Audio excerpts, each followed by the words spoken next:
Good morning, my friends. How you doing? Welcome back to another episode of Cafefe with Carlito.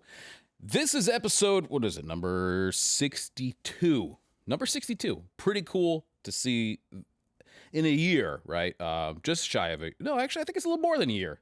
I keep, does this happen to you? You get kind of memory hold in a period of time. To me, it's like there's this thing that happens, especially in right after the holidays, where I just go, wait, is it? There's no point of reference. So, January, it's February now, but I get all screwed up, and I start going, whoa, it's 2025, and usually that doesn't go away until like March, and then I start settling in, and I almost wonder if part of that is because when you for a long time, right, for several months, you have markers of the season, especially up here in New England. The seasons are changing, the environment changes. There are these very clear signs that things are changing, okay? So we have, of course, the fall. Autumn is absolutely beautiful here. It's my favorite season. And, so then you have Halloween, right? Always a big thing with my family. And then, of course, a month later, you have Thanksgiving. And a month later, you have Christmas. And it's like, there's these big markers of the time. And then you get into the deep freeze of winter. January and February are the coldest months up here. And or down here, depending on where you or over here. I don't know where you are. Wherever you are, it's coldest months here. I mean, unless you're in the southern hemisphere, I hope you're enjoying your summer. But anyway, here it's very cold.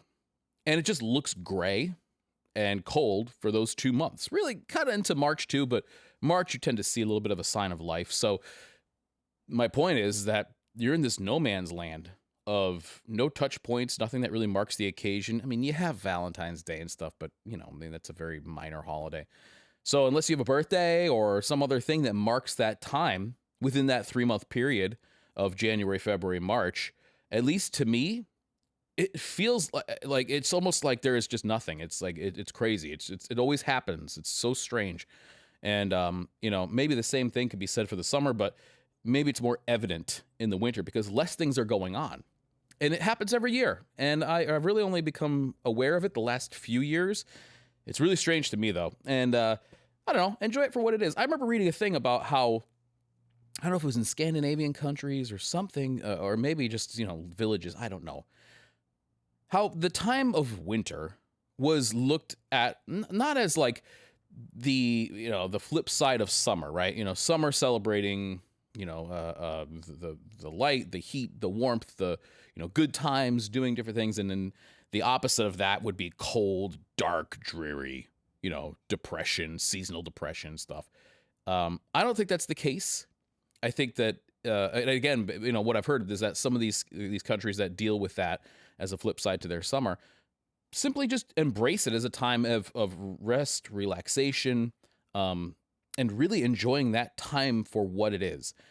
That's what I've been trying to do, especially this year, which is, the days are shorter, the outside is colder. You can't do the things that you do in the summertime, but there are so many great things that you could do in the winter that you can't do in the summer. So, we've gotten out and the kids started doing some ice skating. That's been a lot of fun.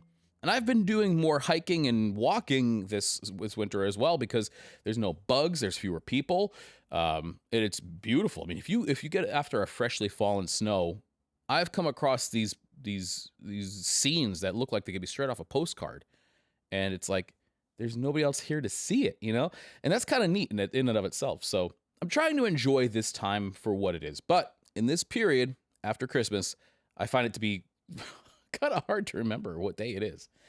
Anyway, a couple things that were cool that happened this week. Beto's Leatherworks did a cut down breakdown of the Thursday Brawler and then rebuilt it. And it was really cool to see a cobbler's perspective on this thing. I like that channel. I like what he does. It's really cool for me to see somebody who comes from at it from a bootmaker's perspective, where I'm not a bootmaker. I've never claimed to be, you know what I mean? And kind of seeing what they would have done differently or the takes that they have on it. Truly, I'm looking at it from my big thing is like the aesthetic. I want to look like this. And then I know about the interior components that I would like to use. But when it comes to the real nuances of boot making, again, I think that's something that you have to spend a lifetime in to understand. And I'm trying to always increase my knowledge. I mean, when I started off, I knew very little about boots. And then just by learning and reading and I started putting together the pieces before I started making some videos about it. And talking to people like my buddy Gabbard about the finer details of boot making and how difficult it is and how not necessarily are things done right or wrong, just differently for different purposes. So it's been very enlightening to talk to people like him. And pushing that forward a little bit, I ordered a book from Marcel Marsan, who is, if you like boot making at all, I'm sure you know who he is. And he came out with a book, I would say like maybe a month ago or something like that. And I ordered it. Hopefully it'll be here soon. And it goes right into a lot of the details that I've always wondered about. But I think, like anything, if you were to jump into that world from nothing, it would be overwhelming and you may not know what you're looking at. But now, several years down the line, it makes more sense to me. And I can look at something and say, that's why they do that. I've always wondered, and it's just this constant curiosity and looking for more knowledge. 90% of what I've picked up has been through conversations with different bootmakers. And it's interesting because even the most accomplished bootmakers will disagree on certain things. And in the end, it really comes down to what do you want out of your boot, right? I mean, and of course, people will always tell you that, synthetics are junk. Don't know synthetics in your boot. But that's not necessarily the case. What if you're spending most of your day in extremely wet conditions? Well, in a situation like that, you should definitely have some sort of synthetic, if not a rubberized, vulcanized type of boot that you could put on and will keep you dry. As a matter of fact, if you look at most farmers, most people who are like real outdoors, like kind of, not people who are necessarily hiking, but people who spend a lot of time doing, like homesteading kind of stuff, one of the primary footwear that they'll use is these, rubberized boots because it just keeps them dry. No, they don't have the best support. They're not going to mold to your feet. They're not going to get better with age, but they serve a purpose. And so, again, all that to say, different people have different needs, and there is no such thing as a one boot that is the best for everybody. And actually, if you've noticed, over the last few years, I've started getting away from doing boot content and feathering a lot more. A lot of that is just due to interest. I was very, very heavily invested in learning about boots and talking about them and comparing them and all that stuff. Then you start to just see a lot of the same things. I mean, I've been doing videos here for 10 years, but before that, of course, I was, always into boots and stuff like that. And I think that, as your interests shift and as, maybe you've kind of had enough of something, you move on to other things. So this particular collaboration with Thursday that he did a great job on over there at, like I said, at Beto's Leatherworks, I think what it illustrates is the very nature of a collaboration. Okay, so collaborations are the meeting of two different, minds to come up with something really cool, a collaborative effort. And so whether you look at my collaboration with Creosote, my collaboration with Jim Green, Nix, with Thursday, they're all very much those brands' boots. It's a Nix boot, it's a Creosote boot, it's a Thursday boot. But it has my input, especially when it comes to the styling. And so, you cannot expect a Thursday boot to do what a Creosote boot does because they're just being made the way that they're being made. If you like Jim Green boots and my aesthetic that I've lended to that style is your thing, then I think that's great because you're still going to get a Jim Green boot. In this case, you're still going to get a Thursday boot, the way that they make things. And same thing with any of those other brands that I mentioned. So, again, my effort really is in the aesthetic. With that particular Thursday, one of the things that I was like, we got to do a leather toe stiffener, leather heel counter, and, a few of the other like little details and stuff like that. But ultimately, the way they put that boot together is the way that Thursday makes a boot. And there was one comment that was kind of illustrated it perfectly. They said something about they didn't like that little gel heel pad that Thursday included in the insole. And my response was, Thursday's gonna Thursday. because that's what Thursday does. Thursday has always been known for these kind of comfortable out of the box boots that are very accessible to people who maybe are coming from the world of sneakers and don't really want to jump into even like an Iron Ranger type of break-in. They don't really want to do that yet. They're just kind of, maybe they're dipping a toe into it, and maybe that's where they stop. Maybe they're happy with that. And I think that's great. So, Thursday's going to do things the way Thursday does. Creosote's going to do things the way Creosote does them. And what we have, though, is the builder and my input on it. So I guess in the end, if you look at it anyway, it's probably like there is the contractor and the architect. The architect is not the one out there swinging a hammer and creating these things, but between them, they can come up with something great. So I was actually really interested to see his take on that, his video. If you haven't seen it yet, it's definitely worth going and checking out. Like anything, it's YouTube. The comments section got a little weird and stuff, but for the most part, people were really cool. And like I said, I'm always learning. All right, let's talk about some of the new releases this week. There are a few that are cool.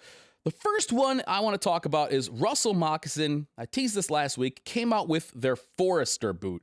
And I don't know what it is about this thing. I mean, it looks very much like the pair of Zephyrs that I have, which I really love. But these have captured my imagination. I don't know. I look at these things and I'm like, ooh. You know how some boots just do that to you? You kind of envision where you would wear them, how you would wear them, what you would do in them. And I think that these actually, probably what makes me so interested in these is that as much as I love my Zephyrs, I haven't been using them on hikes because the sole is really good on most terrain. But when I'm going up, an incline or down a decline or something like that, they don't have the traction that I really want. And that bums me out because I would wear them hiking if they had the traction. These do, though. So these obviously have the Vibram 100 lug, I think, is it on there? But either way, this thing looks awesome. So this is made from their water-resistant, full-grain, weathered oak timberjack leather. It says here that Forrester is nearly impervious to water. The vamp toe piece and backstay of the Forrester utilize the flesh side of the hide, also known as the rough out, which has excellent resistance to abrasion from brush and rock. I can attest to that, especially having bought the Nix Builder Pro in rough out, specifically to deal with the trap rock that I was dealing when I was working on the railroad. And it says here the quarters feature the beautiful grain side of the hide for contrast. So the Forrester is made with their famous double vamp moccasin construction. The entire boot is leather lined for support and added water resistance. This is a 9-inch tall boot, and I gotta tell you, man, it just looks... So I don't know if it's all the time I've been spending in the woods lately or just my imagination going nuts, but I can really see using the Forrester in that capacity as a hiker, as a kind of an everyday do everything boot. Now, they're not cheap, but I've showed you this before. The amount of stitching that goes into a Russell Moccasin is really unbelievable. And so if you haven't seen the video that I did on my Zephyrs, I get much closer in here so you can see all the stitching and stuff like that. But this is all just very intricately done, and so that the seams don't line up on top of each other, which makes them, like they say, nearly water resistant. They would never tell you that you could, use these in place of like a bog boot, or a Wellington kind of thing where they're meant for getting in very wet conditions. But it's nice to know that if it starts to rain, like it did on my walk yesterday, you're not going to come home with soggy feet. But, they're expensive, but I would say that Russell Moccasin is one of the companies that the boot that you get is well worth the price, just from the handcraft that goes into it. These things take a long time to make, and I say they're worth every penny. Now, a little while ago, I featured the Tripot design, I think it was called the WX Interval, in my waxed jacket roundup, and people really liked that jacket. I like it too. The only issue I had with it was a large was pretty tight on me, and it was one of those deals where I could put it on to sort of display it, but when it came to like bending my arms or, almost being able to zip it up, it just was too tight. I certainly should have gone with an extra large on this one. And that bummed me out because it was a good looking jacket. I got to tell you, I really do think that Tripot Design makes the best looking peacoat that's out there today. It's called the Dreadnought, and it has, Tripot Design, I'd say that one of their design aesthetics is they don't use a lot of curves. They use a lot of interesting angles. Tripot Design is one of the only companies that I would be confident in saying that I could spot them from a ways away. You could just see the way they do their shoulders, the way they do everything. They have a very distinct style. that's tough to do in today's modern age. So I love that about them. But they have a new product here, which I wanted to talk about. It looks really cool, and I wait till you see what they use for the lining on this, because that was, I think, the real talking point here. This is called their Outrider jacket blanket lined. So again, you know, the wording there is kind of, it's almost military-esque, you know what I mean? But I think that's actually kind of cool. So it's $535, not cheap, but let's look at the details of this, because I think you're going to be impressed. So this is kind of a, you know, a classic. It almost borrows from Type 2 jackets in a way, because you have those pleats in the front, which are really cool. Historically, those pleats in the front of a trucker jacket, or like this here, were meant to, you could pop the rivets to expand it out. I mean, you got to remember, some of these people who are wearing these things were probably pretty big people, right? So they needed to pop out those chest rivets to allow a little bit more room up here. I've never actually seen anybody do that, but that's what those are originally for, because why else would you have them? They're a pain in the ass to make. But anyway, so they have that, and this thing definitely borrows from that Levi's Type 2. I think even the Type 1 had it, and then they did away with it in the Type 3, but it borrows from that kind of look, which I think works well for it. Let's read the overview here. The Outrider jacket builds on the legacy of duty and adventure, a partner for tomorrow's journeys. Now enhanced with a Pendleton wool lining and Bemberg-lined sleeves, the Outrider delivers added warmth without compromising its rugged versatility. So what we have here is that it says the core is lined with Pendleton 100% pure wool, and of course, like they said, the Bemberg lining and stuff like that. Let's take a look at the shell material on this. So this is British Millerain Stay Wax Sahara 10. 100% cotton canvas, and it is 12.5-ish ounces. So this is a pretty substantial jacket. 12.5 ounces of what I believe is sort of a dry wax finish, and wool lining for $535. And again, with all those cool design details, this is one that I think people should be paying attention to. Now, it's available in 2 different colors. You have their black, and Tripot Designs black isn't really like inky black. It's sort of I would say more of a charcoal leaning black, which actually I think looks really cool. And then they have one that's like a burgundy. What do they call these colors? Okay, so the burgundy one is called Frontier, and the black one's just called black. But yeah, I gotta tell you, there's something about that burgundy one that I think looks really, really cool. And if you look at some of the pictures that they have, like the one that they have down here with the corduroy lined cuff, I think it's a pretty interesting color.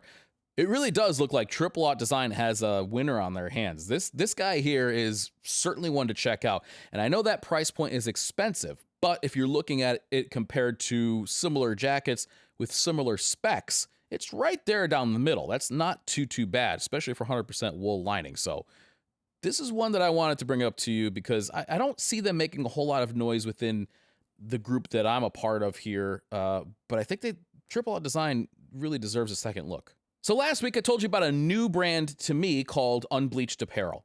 And I placed an order for some of their stuff because I really wanted to see, like, you know, I mean, the prices are good. It looks good online, but what's it like in real life? And that's the thing where the rubber meets the road. You know, perfect example of that is that red cap jacket. Online, it looks like a solid workhorse type of jacket. No pun intended, heat straps. But in reality, I was pretty disappointed by it. As a matter of fact, let me tell you this, okay? I gave those jackets away to patrons, okay? So I gave them the jacket with a little swatch of fabric that they could cover up the section that I cut out of it, okay? They can make a patch out of. And nobody wanted the red cap. So it was a free jacket. I mean, I'm like sending it to you free of charge. You can take this thing and go get it repaired, and then you have basically an unworn jacket, and nobody wanted it. So I still have it. At this point, I'm thinking of just hanging it on the rack and using it for comparisons down the road. But that's what I mean. So when you look at something online, it could be very deceiving as to reality versus, you know, through your screen. The company I want to talk to you about this week, though, is called Stock Tank Supply, which, let me think, okay? If you just told me, hey, have you checked out the brand Stock Tank Supply? The first thing I would think of is, do they supply like oxygen tanks or propane tanks, or what are we talking about? Septic tanks? No, but it's a denim company, or kind of a denim brand, right? And they make kind of a lot of things that you would think, right? So, you know, your typical denim brand sort of has to come to the table with a line of products that are familiar to most people who like these things. So you go on there and you can find your typical stuff, you know, your jeans, a couple shirts, stuff like that. But one of the things I wanted to talk about here, because I always try to look for the most interesting thing about each company, which maybe can act as a bit of a microcosm of kind of like what they're, or an example of what they're about, is this here. So this is called their Hometown Homage Proprietary Proximity Mills Selvage. Now, if you break that down, what it basically is a proprietary denim that Stock Tank Supply has developed with Proximity Mills. Proximity Mills have, I think, one or two of the original Draper shuttle looms from the White Oak factory. And so you're still getting that, you know, stuff made on those cool old looms, but the blend that they use for this denim is proprietary. You can't get it anywhere else. This is something that, you know, Stock Tank Supply only has, which is kind of cool, I think, because, you know, you can, if you're into the denim world, you know that there are certain mills that you get denim from, and if you have a pair of jeans made from, you know, one of the mills, well, you know, some other company's probably making it as well. It's very rare that you find a brand that has a proprietary denim. Few of them, like Okayama Denim, really cool stuff, you know, they do that, but smaller brands, not usually. They're usually working with what comes stock from these mills, so this is really, really cool. Let me see if I can find a little section here, because it's quite a bit of information on how they made it and what they made. But the fact that they made this at all is very interesting. And I'll include a link below where you can go and read all about this. It's very, very cool. And I guess what they did is they took this denim and they sewed it up in a bunch of different products, which is really cool. So this one here, this classic cowboy riding jacket, looks really, really cool. And you can see that this blue is an electric blue. I mean, it's very, very vibrant. And in real life, again, real life versus online, you know, I would imagine that this is kind of the same, because using a little bit of a reference point from that, you know, that sort of tan patch they have in the back there, looks like a really, really cool color. The other thing is what they're showing is the inside. So the back side of the denim, usually, you know how it is. You turn your cuffs inside out. It's more or less white, right? Because you have the warp, you have the weft. One of them is undyed, and typically the other one is dyed in indigo, whether it's synthetic or natural. Looks like they've dyed both the warp and the weft on this. So you have that very saturated blue look, which is very unique. And that's what's cool about this. You get something that's a little bit different from everybody else. They also did it up in a pair of jeans. So you have your vintage straight leg jeans here. Again, that I would love to see how this stuff fades. I don't think they show it anywhere, but wow, does that look cool. Now, these things aren't cheap, as you would expect for something that's proprietary. Looks like the royal blue jeans are $375. Definitely in the premium end of things. And that open range 23 Kings Western Royal County Blues jacket is $550 online too. So again, this is a connoisseur of denim type of thing, right? You're not going to buy these if you just simply need a warm jacket. This is something for people who are enthusiasts, who like this kind of thing, who like the story behind the denim and stuff. So if that's you and you like that kind of thing, check out this brand. Again, I haven't heard of them before, but it's fun to find them and bring them to your attention, because sometimes they'll be just what you're looking for. Other times they might not be, and that's fine either way. All right, finally, I want to leave you with this, because we've talked about a lot of expensive stuff in this video. Huckberry is having like a 20% off winter sale, right? So that's pretty good. You can go over there and find some awesome deals. And the one that stuck out to me is this one from Relwen. So Relwen, if you remember a while ago, I brought up this blazer that they make, and I really wanted to try it out. It was this, it kind of bridged the gap between formal and casual, and that's kind of a hard thing to do. If you're going to wear like a navy blue blazer, people are going to think that you're either, a car salesman, or you're working, it's hard to like dress that down or wear it casually. But they did have this blazer that I thought was really cool. I bought one in corduroy, and it turns out that one of my patrons also had one of them from a few years back, and he said he wears it all the time.